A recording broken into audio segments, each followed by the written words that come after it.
En tu regreso a casa, te mantenemos informado de la mejor manera. A continuación, 11 Noticias, emisión vespertino.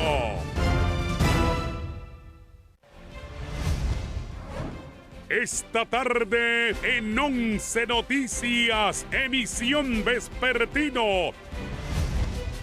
Fuerte enfrentamiento deja varias personas heridas en Arizona, Atlántida.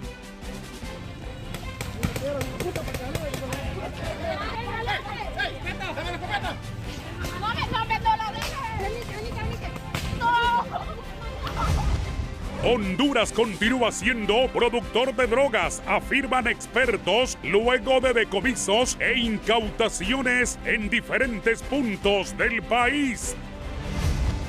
Ministerio Público interviene Empresa Nacional Portuaria por el caso del juguetazo, una presunta compra irregular de juguetes para hijos de los empleados, valorada en millones de lempiras. Hospital San Felipe se declara en crisis. Sigue sin funcionar máquina para realizar radioterapias a pacientes con cáncer y los mamógrafos, además de la escasez de medicamentos. Estas y otras informaciones a continuación en 11 Noticias, emisión vespertino.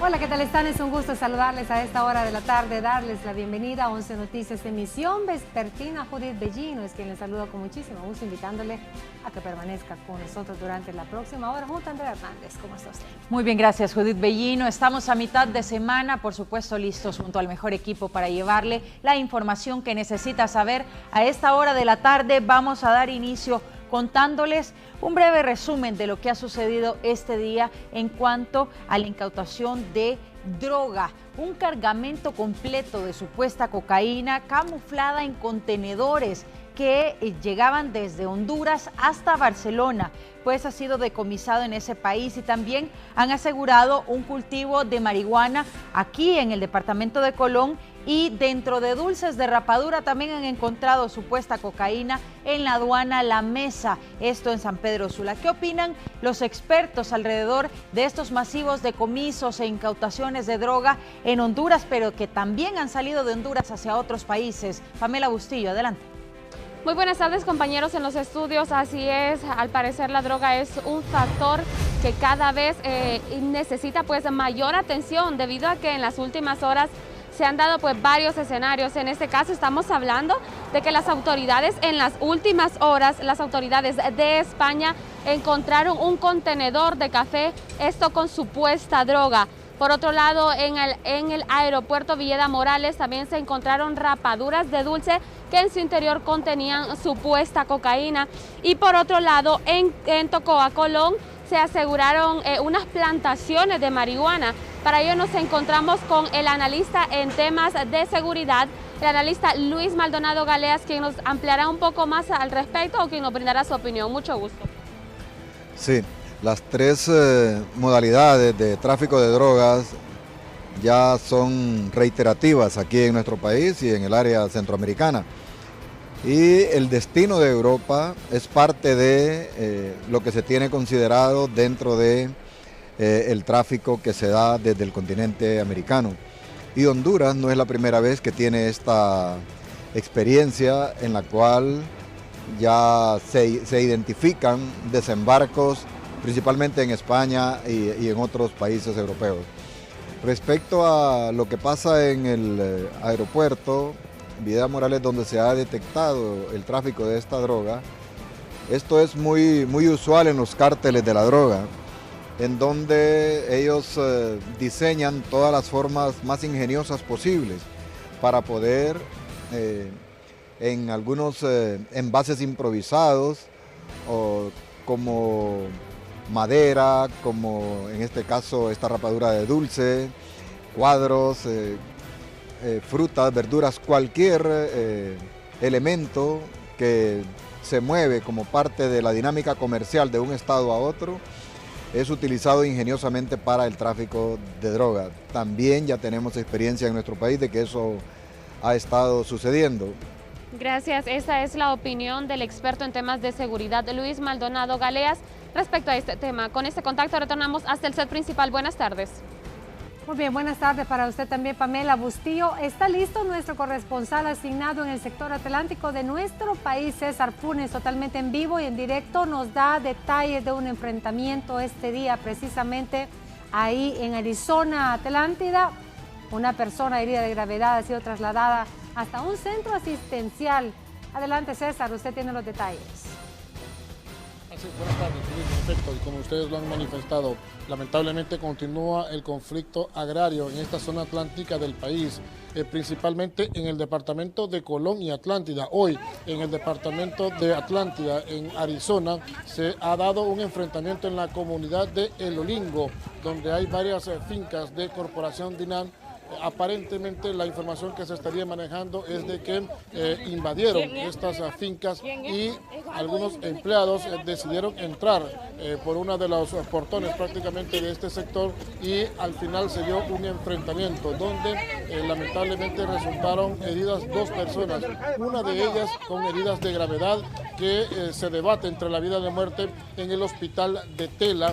Estaremos ampliando, por supuesto, ya una vez que las autoridades confirmen del estado de salud de esta persona que fue trasladada al hospital de Tela. Es lo que originó prácticamente este enfrentamiento que, como repetimos, incluso hubo algún tipo de disparos en este sector al momento en el que empleados de Corporación Dinan se enfrentaron con algunos supuestos invasores de este sector. Es lo que ocurrió lamentablemente en la comunidad de El Olingo, donde están las palmas en este caso del municipio de Arizona, Atlántida. Asimismo, hace unos instantes fue capturada una persona en la posta de control de Satuyé, siempre en este sector atlántico del país, en este caso pues en la ciudad de La Ceiba, en esta posta de control. Al momento de hacerle una revisión al vehículo, el conductor del mismo se puso nervioso y se logró encontrar algún tipo de compartimiento falso donde aparentemente estaría trasladando la supuesta droga. Al hacerle las consultas, él prácticamente habría confesado de que se trasladaba desde el departamento de Colón hacia el departamento de Copán con este cargamento.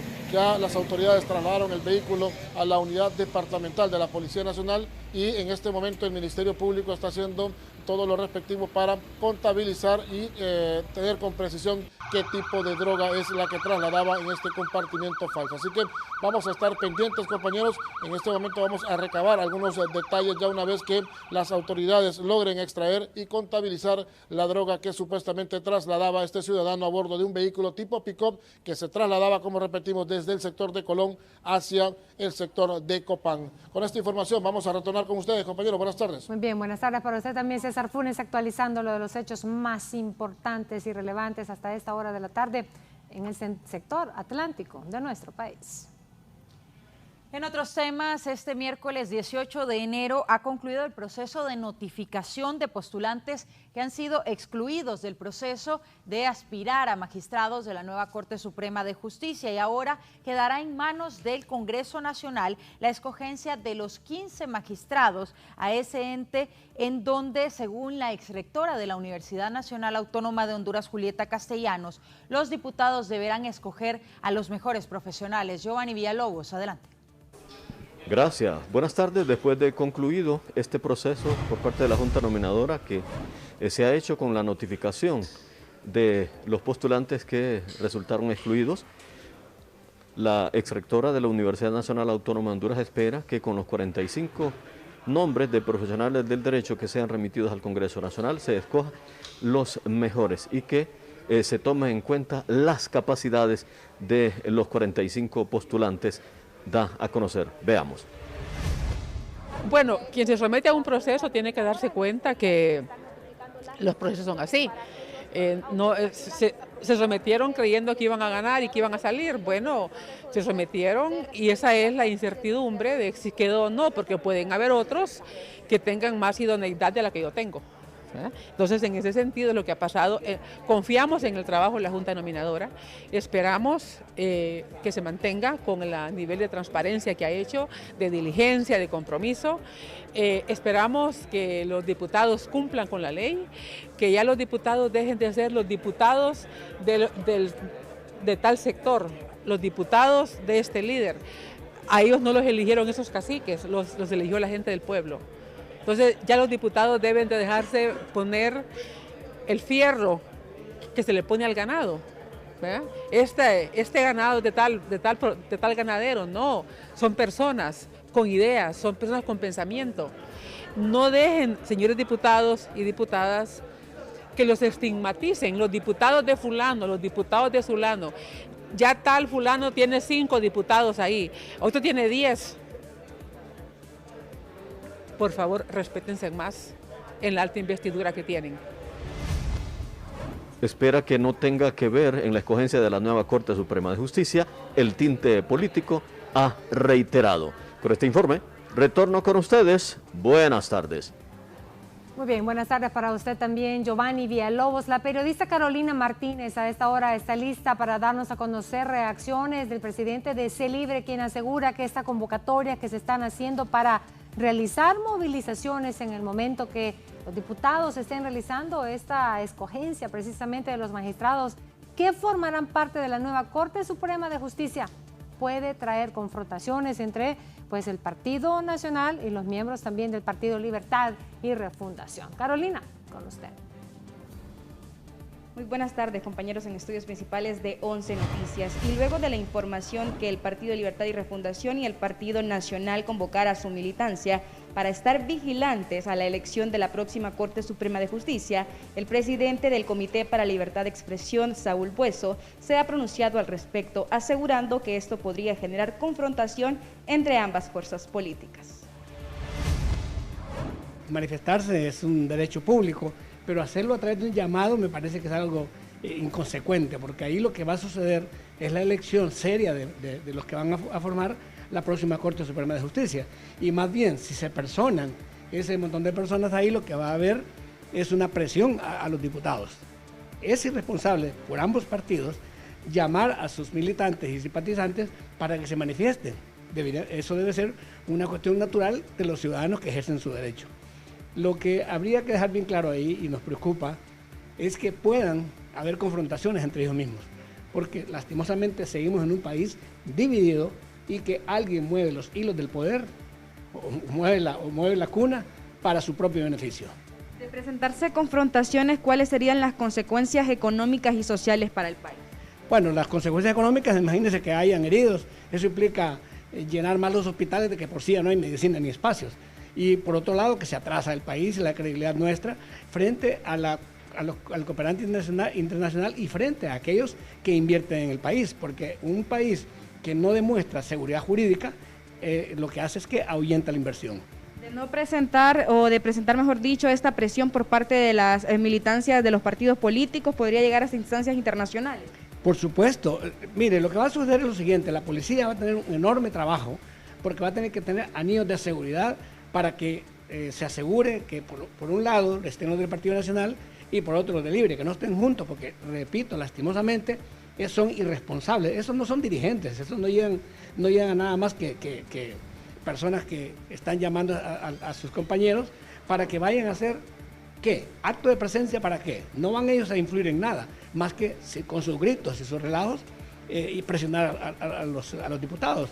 Yo creo que eso lo podemos ver por televisión, el proceso, y ahí vamos a ver de qué madera están hechos los diputados que llevamos al poder.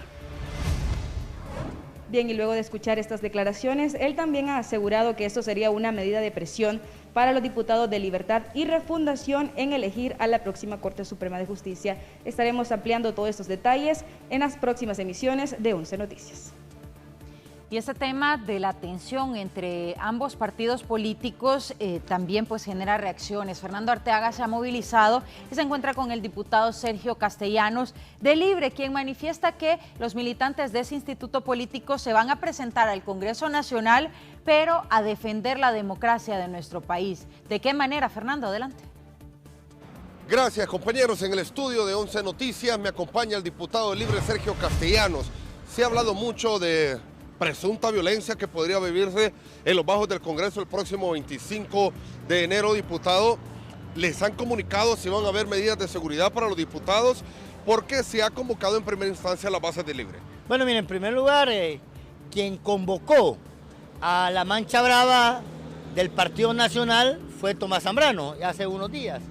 Simple y sencillamente lo que está haciendo el Frente Nacional de Resistencia Popular, que es una organización de masas, ¿verdad?, que surgió en el 2009, es haciendo un llamado, una alerta a todo el pueblo hondureño que vayan al Congreso Nacional a garantizar que este proceso se lleve a cabo en forma transparente, respetando la ley.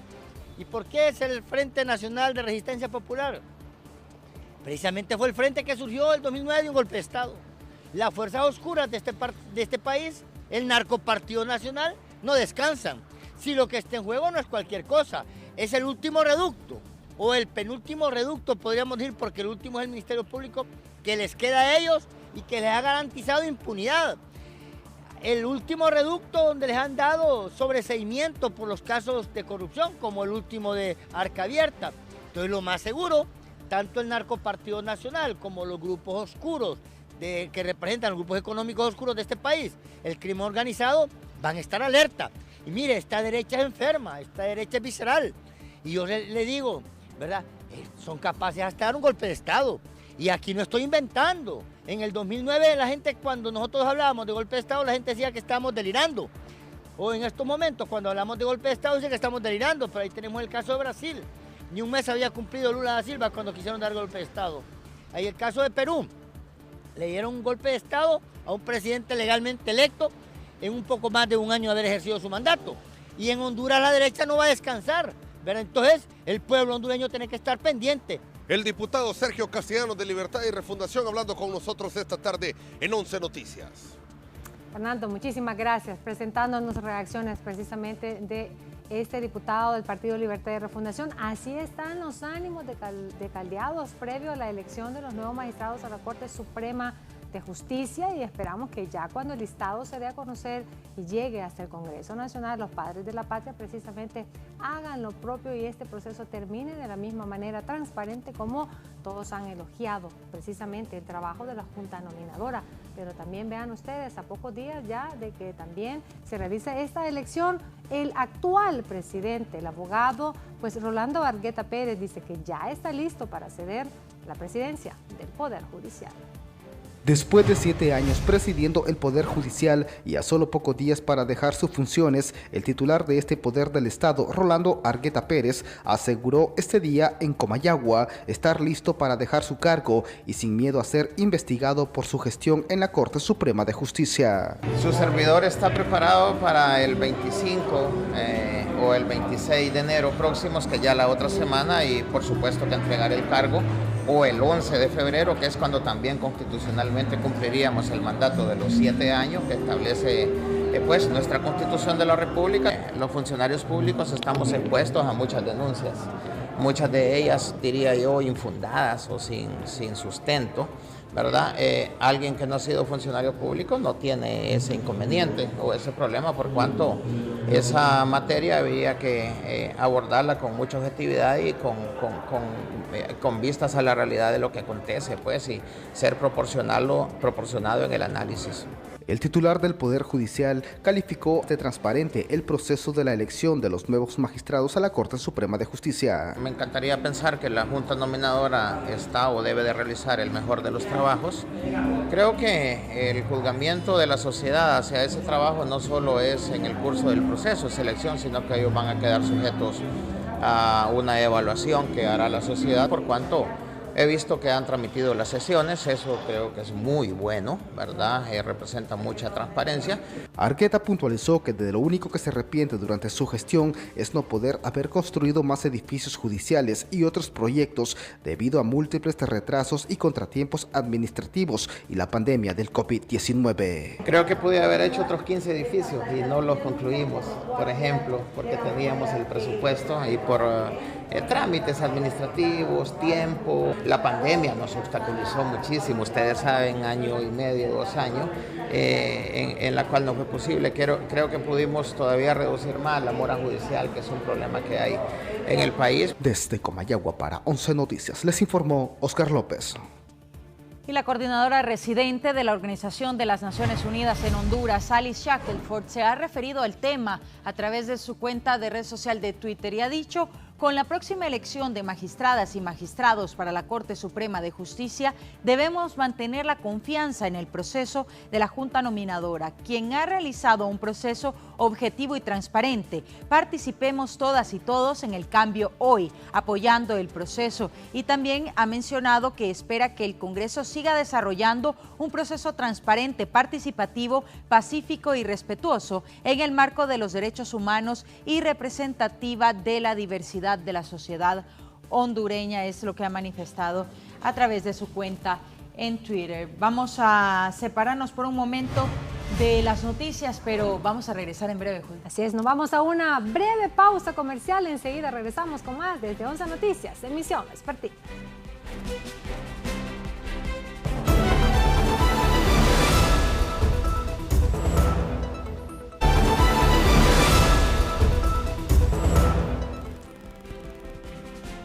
Gracias por continuar informándose con 11 Noticias, emisión vespertina, y precisamente a esta hora de la tarde no son muy buenas las informaciones que se desprenden desde los hospitales de nuestro país. Vean ustedes lo que está pasando en el Hospital San Felipe, y es que se reporta pues maquinaria, que las máquinas que se realizan radioterapias a pacientes con cáncer se encuentran sin funcionar.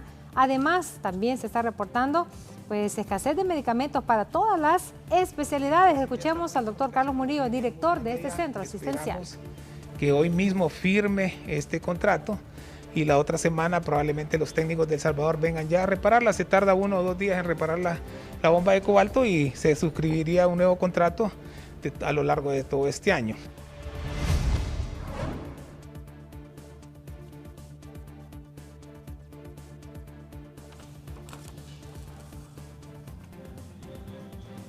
Bien, y eso es lo que ocurre en el Hospital San Felipe, una verdadera crisis la que se vive en este, que es uno de los principales centros de asistencia, sobre todo en especialidades, en la capital de la República y referencia a nivel nacional. Vamos a continuar. Mario Cano nos cuenta, entre las buenas noticias, que llega un lote de medicamentos al Hospital Aníbal Murillo Escobar en Olanchito, Lloro. Este cargamento corresponde al primero de este año 2023. Adelante.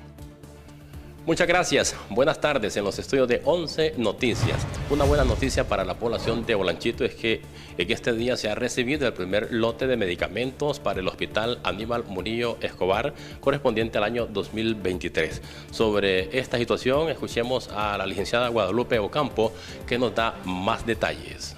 Pues el gobierno central, su presidenta Xiomara Castro, ya está cumpliendo con esas promesas que había, donde la salud es primero. Ya llegó el primer lote de medicamento del primer trimestre que se envía de nivel central. Este lote de medicamentos incluye más que todo, bueno, son 70 tipos de medicamentos que llegaron a este hospital, pero lo más que estamos nosotros demandando son los de uso crónico, ¿verdad? Principalmente los que usan la gente que padece de diabetes. Tenemos la metformina, glibenclamida, están también las Irbesartán, que son para la gente que padece de la presión, entre otros, Mario. Sí, la gente ha estado esperando lo que es la insulina, pero la insulina, la promesa es que llega la próxima semana porque es un producto refrigerado. Guadalupe Ocampo es la subdirectora de gestión de recursos del Hospital Aníbal Murillo Escobar, hablando sobre esta buena noticia donde se ha recibido el primer lote de medicamentos al Hospital Aníbal Murillo Escobar. Las imágenes son de Mario Luis Meléndez. Vamos a regresar a los estudios de 11 Noticias. Buenas tardes. Buenas tardes para usted también, Mario Cano. Son buenas tardes también para el personal que se dedica al aseo de la ropa quirúrgica en el Hospital del Empira Juan Manuel Gálvez. Han comprado una lavadora industrial precisamente para este fin. Es Franklin Rodríguez quien nos informa. Así es, compañeras, se siguen destacando las buenas noticias dentro del Hospital Juan Manuel Gálvez. Aquí por este medio expusimos la situación que se vivía el año anterior. El aseo con la ropa quirúrgica que utilizaban los médicos y los enfermeros. Ya se ha instalado una lavadora industrial para evitar esta problemática. Gracias a la gestión que ha hecho el director de este centro asistencial, el doctor César Enamorado, a quien escuchamos a continuación. El hospital le ha tocado duro viajar a otros hospitales para poder lavar la ropa que por no contar con este servicio de lavadora industrial, tocaba hacerlo en otros hospitales. Así como también pues ha sido de mucha dificultad también para la forma de poder organizarnos como hospital, para que los procesos de cirugías y los procesos de abastecer las diferentes salas del hospital con ropa limpia. La lavadora industrial que vemos actualmente es una lavadora que tiene una capacidad de 125 libras, que tiene muchas variedades en centrifugado, que tardó en venir básicamente porque es una máquina europea, es española, y pues agradecerle al gobierno de la presidenta Xiomara y al doctor Mateu, a la doctora Nersa Paz, a la doctora Suani Montalbán por estar haciendo posible estas situaciones que sin duda alguna vienen a beneficiar a los más desposeídos. Y de esta manera se promete mayor gestión para este centro que lo utilizan pacientes del occidente del país, finalizó el entrevistado. Mi informe desde la ciudad de Los Confines. Vuelvo con ustedes hasta Tegucigalpa. Muy buenas. Buenas tardes, Franklin Rodríguez. Vamos a pasar al tema educación. Roberto Olivera nos cuenta que han comenzado las audiencias de nombramientos magisteriales de manera pública y los docentes han podido observar todo el proceso y además elegir la plaza que mejor les convenga o que les favorezca. Y este proceso va a estar habilitado hasta el próximo 31 de enero. Roberto, adelante.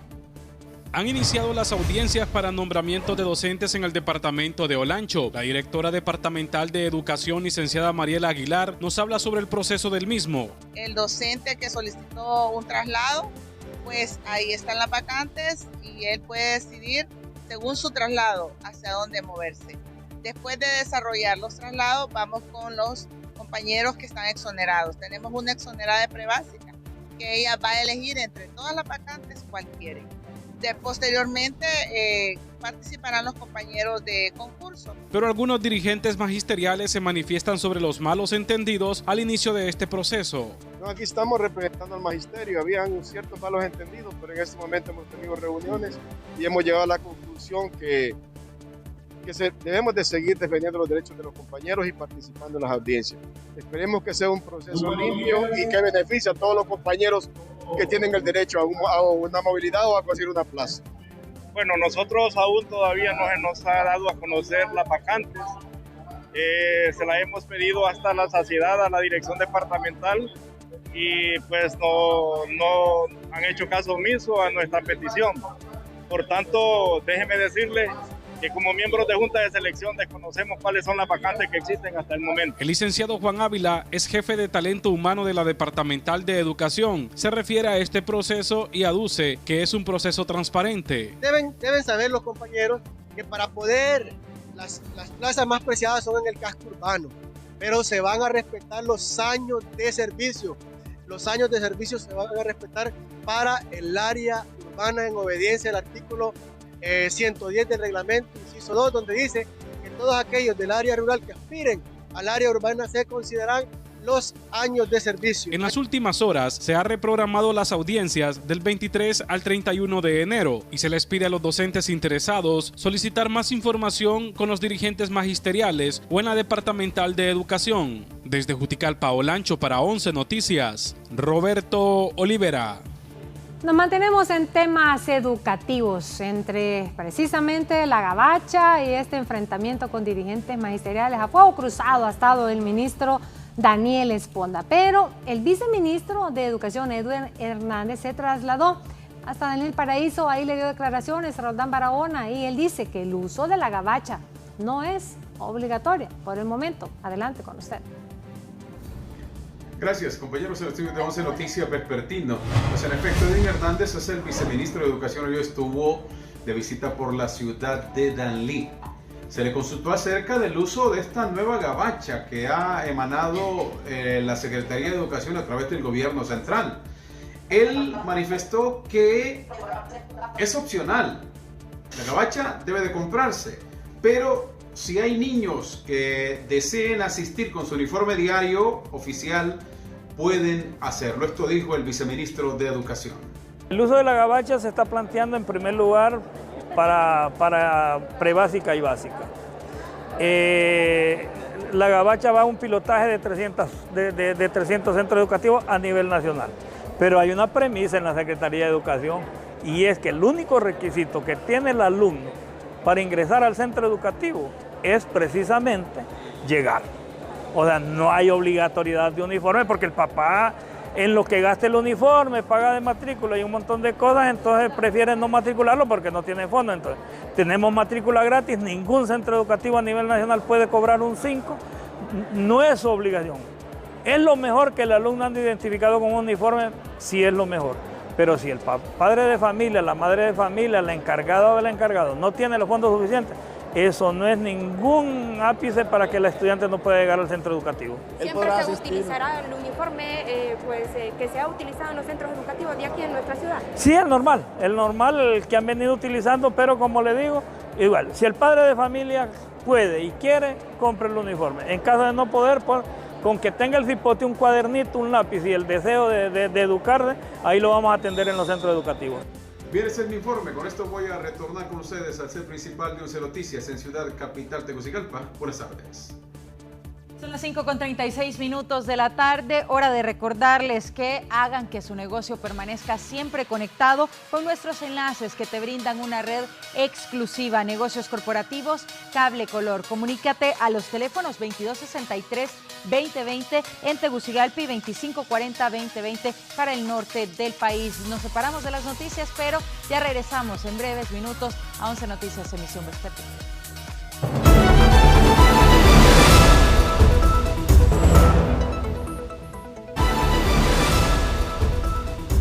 Continuamos precisamente a esta hora de la tarde, 5:39, y tenemos más información. Tenemos la información del juguetazo que se genera desde el norte del país y le explicamos, el Ministerio Público ha tomado la decisión de intervenir la empresa nacional portuaria por este caso, en donde se menciona podrían haber comprado juguetes para los hijos de los empleados de la portuaria de manera irregular y sobrevalorados. Adelante, Chely Martínez.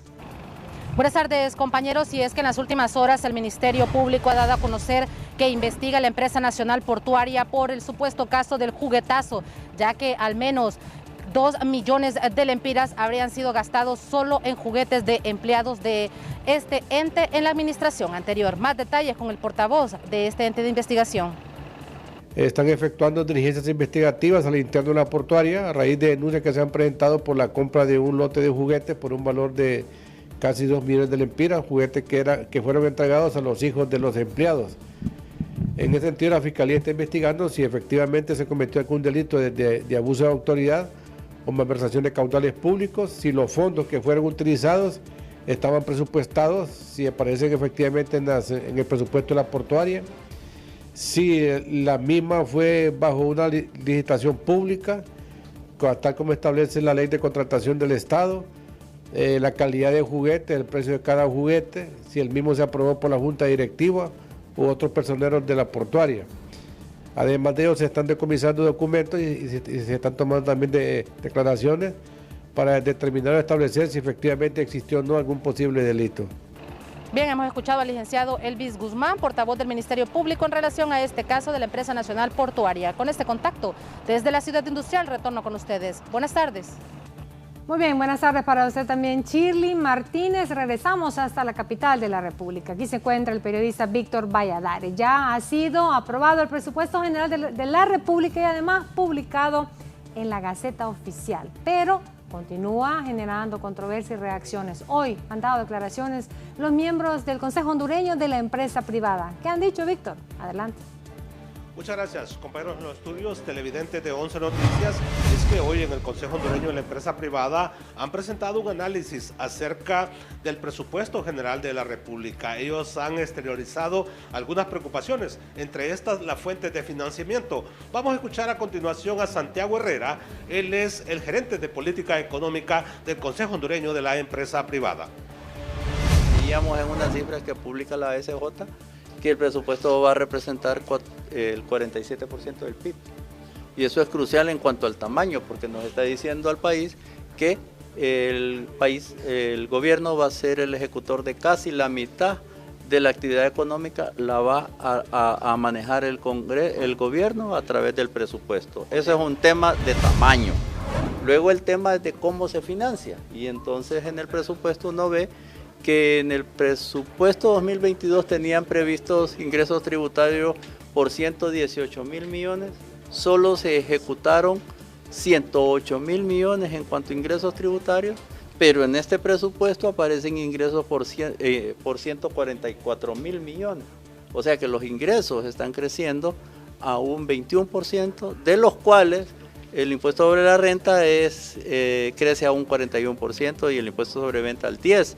¿Y eso qué quiere decir? Bueno, es que la economía va a estar tan rebosante que va a generar impuestos, un 10% de incremento en los impuestos sobre venta, pero sobre todo las empresas van a alcanzar los niveles de rentabilidad que van a permitir cobrar el 41% más de impuestos sobre la renta, algo que a nosotros no nos parece razonable, puesto que el país está inmerso en un mundo económico, y ese mundo económico a nivel global se prevé entremos en un periodo de recesión. A nivel global, el 95% de las economías más grandes del mundo van a entrar en recesión, y más del 75% de las economías pequeñas y emergentes, y por lo tanto pues no estamos ausentes, somos economía pequeña y por lo tanto abierta y vulnerable a los choques externos, y nosotros no somos tan optimistas en cuanto al crecimiento esperado para el 2023. La famosa partida de los 950 millones a la que podrán acceder las alcaldías a través de los diputados ha sido otro de los puntos cuestionados en este análisis que han hecho los empresarios. Compañeros, de momento este es mi informe y yo regreso con ustedes al set principal. Buenas tardes. Gracias, Víctor Valladares. Son 6 comunidades productoras del departamento de Olancho las que se verán beneficiadas con la inauguración de una caja puente en la comunidad de Ciguate. Nos informa nuestro compañero Abner Vázquez. Así es, en efecto. Muchas gracias, compañeros de 11 Noticias Vespertino. Este día se ha inaugurado una importante obra en la comunidad de Ciguate, la cual conecta más de 6 comunidades productivas de esta zona. Más de 200.000 lempiras se ha invertido en esta obra. Escuchemos lo que da a conocer el alcalde municipal de esta ciudad de Catacamas, el abogado Marco Ramiro Lobo. Sí, bueno, con mucha alegría hemos dado inauguración a esta caja puente aquí en la comunidad del Encino, Ciguate, que le da paso a muchas comunidades y que ustedes han podido observar cómo estaba el estado de la plancha anterior. Hoy hemos construido con la colaboración de CUSO Internacional, con la colaboración de los vecinos que se han organizado y han aportado los materiales de la zona que están aquí. Y obviamente la voluntad y la contribución de la alcaldía municipal. Mire, anda más o menos en unos 280.000 lempiras. La municipalidad está poniendo una parte, la mayor parte de los fondos, la otra parte viene de la contribución de los vecinos con los materiales. CUSO Internacional aportó materiales y estamos próximos a inaugurar más proyectos como estos. Este año vamos a desarrollar una cantidad grande de proyectos de esta naturaleza para habilitar sobre todo las zonas que tienen que ver con caminos productivos donde se producen alimentos. Esta zona es una productora de granos básicos, de maíz, de frijol, café en alguna parte, y por eso hemos dado prioridad para habilitar totalmente el paso en esta zona. Bien, esto es lo que daba a conocer el alcalde de esta ciudad de Catacamas, el abogado Marco Ramiro Lobo. Una importante inversión se ha hecho en este proyecto, el cual también seguirá en otras zonas postergadas fuera de la ciudad de Catacamas. Con ustedes al estudio principal a esta hora del día. Gracias, Abner. Vamos a darle un giro a la información y a esta hora estamos listos para presentarle los deportes en el Vespertino.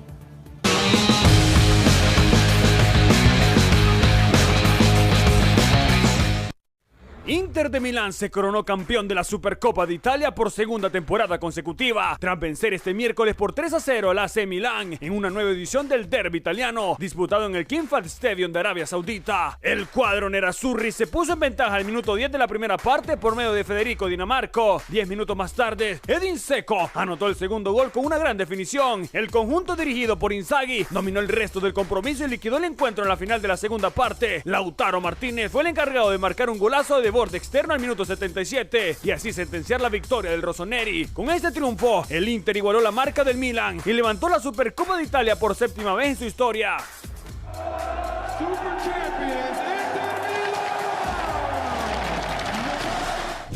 Memphis Depay será nuevo jugador del Atlético de Madrid, esto en las próximas horas. El delantero neerlandés, con permiso del club, no ha acudido al entrenamiento del Barcelona previo al partido de la Copa del Rey contra el Celta, porque su traspaso al Atlético de Madrid está cerca de cerrarse, después de que ambos clubes hayan llegado a un principio de acuerdo durante esta mañana. Los colchoneros eligieron a Memphis como sustituto de Joao Félix, que se ha ido al Chelsea, y ya llegaron a un acuerdo con el jugador, que firmará con el cuadro madrileño hasta el 2025. El campeón defensor Rafael Nadal cae eliminado del Abierto de Australia en la segunda ronda. La defensa del título del Abierto de Australia de Rafael Nadal llegó a un final prematuro este miércoles cuando perdió 4-6, 4-6, 5-7 contra el estadounidense Mackenzie McDonald en la segunda ronda. Nadal, de 36 años, luchó con una lesión en la cadera izquierda durante todo el partido y necesitó tratamiento durante el segundo set en el Rod Laver Arena.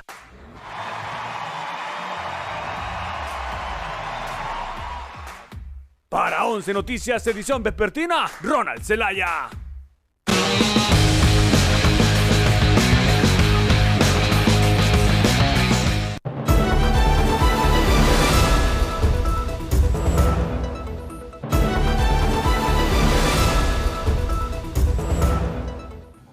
Estamos de regreso en 11 Noticias, emisión vespertino. Le presentamos la nota tecnológica de esta tarde.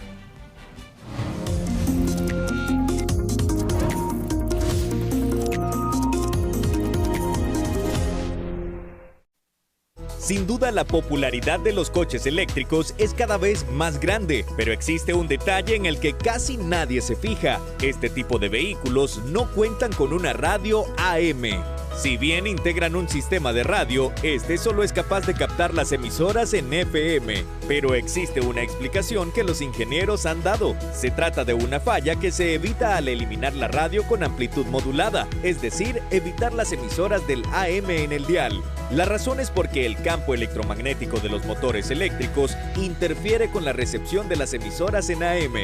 Desde 2020, todos los coches eléctricos fabricados en Europa llevan un receptor de radio sin el AM, pero en Estados Unidos consideran que el suprimir las emisoras de este tipo podría considerarse un atentado contra la libertad de expresión o incluso un importante problema de comunicación durante las emergencias, ya que las ondas en AM son más potentes y utilizadas en situaciones de alerta. Este es un informe para 11 Noticias.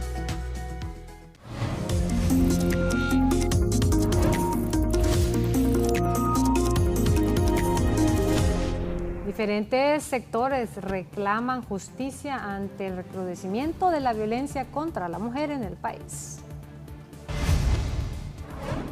Sin duda, la violencia contra las mujeres es un grave problema de salud pública que las instituciones del Estado deben intervenir de forma conjunta, un trabajo interinstitucional, porque el año pasado estábamos diciendo que a cada 28 horas perdía la vida una mujer. Este año, a cada 23 horas, está perdiendo la vida una mujer. En los primeros 17 días han perdido la vida y han muerto violentamente, es decir, han sido asesinadas 19 víctimas mujeres.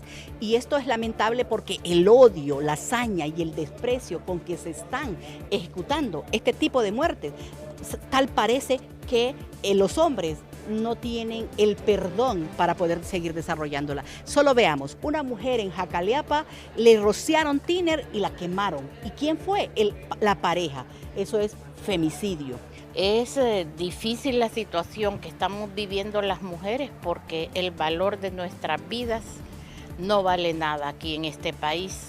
Nos están matando, nos están haciendo, no se está haciendo nada. Urge una política nacional de prevención de las violencias contra las mujeres. urge también que ese índice de impunidad baje del 95% que se encuentra actualmente. Es urgente también la aprobación de la ley de casas refugio, que es el instrumento para reducir los femicidios acá en Honduras. Lastimosamente hay mujeres que han pedido apoyo de las casas refugio en otros lugares y por no contar con presupuesto, ¿verdad?, están cerradas. Pasamos a conocer noticias internacionales. Gracias a nuestra alianza informativa latinoamericana establecemos un contacto con Constanza Pérez hasta Ucrania, en donde se registran 18 personas fallecidas en un accidente de helicóptero que incluye a quien sería la mano derecha del presidente Zelensky. Veamos, adelante. El helicóptero en el que viajaba esta mañana el ministro de Interior junto a su equipo de trabajo se ha estrellado a las afueras de Kiev, cerca de una guardería donde han fallecido 3 niños. El ministro se dirigía al frente a hacer una revisión y aún no se sabe cuál ha sido el motivo que ha provocado este accidente. Por el momento, Kiev está barajando 3 hipótesis. La primera, que se trate de un accidente, de una avería de la aeronave. La segunda podría ser un fallo del propio piloto al no llevar a cabo el protocolo de seguridad de acuerdo a lo que se establece. Y la tercera sería que sí, que fue un accidente provocado. De acuerdo a los testigos, en el momentos antes de que esta aeronave se estrellara, estaba volando a una altura muy baja para no ser detectada por parte de los radares del ejército ruso, y también había una espesa niebla, lo cual habría dificultado también la visibilidad del propio piloto. En estos momentos hay 18 fallecidos, entre ellos el ministro, su equipo y 3 niños, como decía, de esta guardería. El ministro, de 43 años, era la mano derecha del presidente Zelensky, que ha condenado estos hechos y ha dicho que es una tragedia indescriptible. Todavía no se reponen de lo que ocurrió aquí en la ciudad de Dnipro, donde fallecieron más de 40 personas. Todavía hay equipos de emergencia trabajando, aunque ya han retirado la mayoría de los escombros. Es una situación muy trágica la que están viviendo los ucranianos. Como decía, este accidente, el de hoy, tanto como el de aquí de la ciudad de Dnipro, son accidentes que están alejados del frente de batalla. Y es que hay que recordar que la guerra aquí en Ucrania continúa y que los más afectados son siempre los civiles inocentes, niños, mujeres y hombres que están muriendo. Desde Ucrania informa Constanza Pérez para la Alianza Informativa Latinoamericana.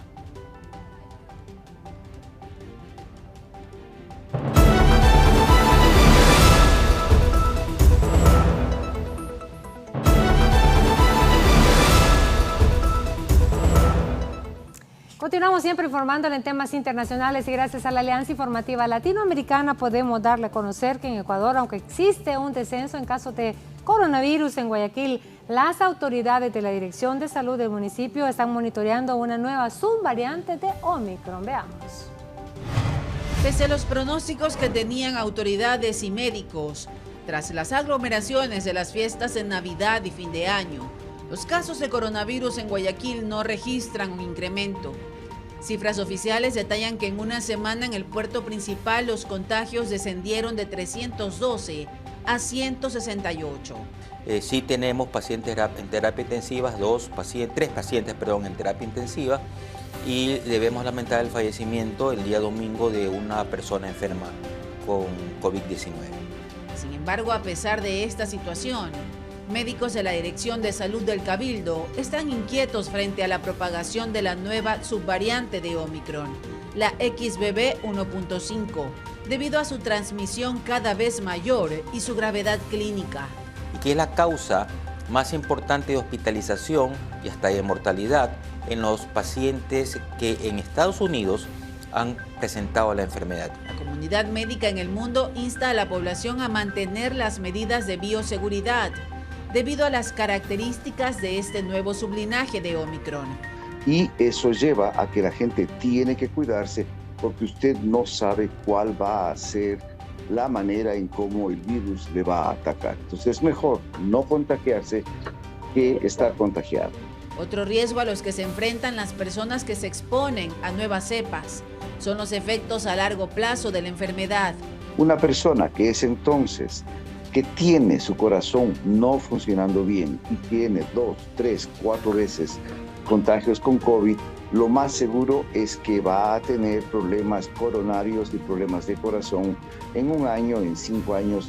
De ahí que los especialistas insisten en tener el cuidado necesario, incluso en caso de viajar a países donde hay prevalencia de esta nueva subvariante de coronavirus. Continuamos con más y para finalizar este espacio le informamos desde el portal Inner City Press de Matthew Russell Lee. Este periodista en los Estados Unidos se ha referido a el hermano del expresidente Juan Orlando Hernández, Tony, en la cárcel de California. Dice, ha insultado a su abogado, quien pedía que se nombre un sustituto para mostrarle un descubrimiento, dice el portal Inner City Press, y adjuntan un documento de la Corte que ha sido dirigido al juez Kevin Castle de la Corte del Distrito Sur de Nueva York con fecha 18 de enero de 2023. Pues ha dicho que él es el abogado registrado para el señor Hernández Alvarado. Como recordarán, dice el señor Hernández Alvarado, pasó la mayor parte de su sentencia denunciando al abogado. Sin embargo, no había motivo para pedir que se relevara de su cargo en ese momento, ya que no tenían asuntos pendientes ante ningún tribunal y que la apelación fue asignada a otro abogado a petición del mismo defensor. Pues recientemente dice que el gobierno le ha entregado material de descubrimiento que debe compartirle a Tony Hernández. Sin embargo, bajo la orden de protección que se tiene en este momento, el gobierno dice que el material no se puede enviar y solo puede ser revisado por él de manera presencial o del abogado personal de Tony. El material del descubrimiento dice que es muy importante y que cree que debe compartirlo con él en un futuro cercano o en los próximos días. Como el señor Hernández Alvarado estaba descontento con la representación de este profesional del derecho, ha solicitado que la Corte le nombre un nuevo abogado solo para este propósito, solo para analizar estas pruebas, y también sugiere respetuosamente que se puede informar al abogado de que el señor Hernández Alvarado está encarcelado en California y que entonces tendrán que viajar hasta allá para poder presentarle estas pruebas de manera personal. Esto ha ocurrido hace tan solo unos minutos en esa red social de Twitter y así despedimos 11 Noticias. Así, de esta manera nos despedimos. Estaremos ampliando de otras informaciones en la emisión estelar a las 8:55 de la noche. El licenciado Raúl Valladares, Ruta 3 Hernández, les esperan. Hasta entonces, que estén bien. Feliz tarde.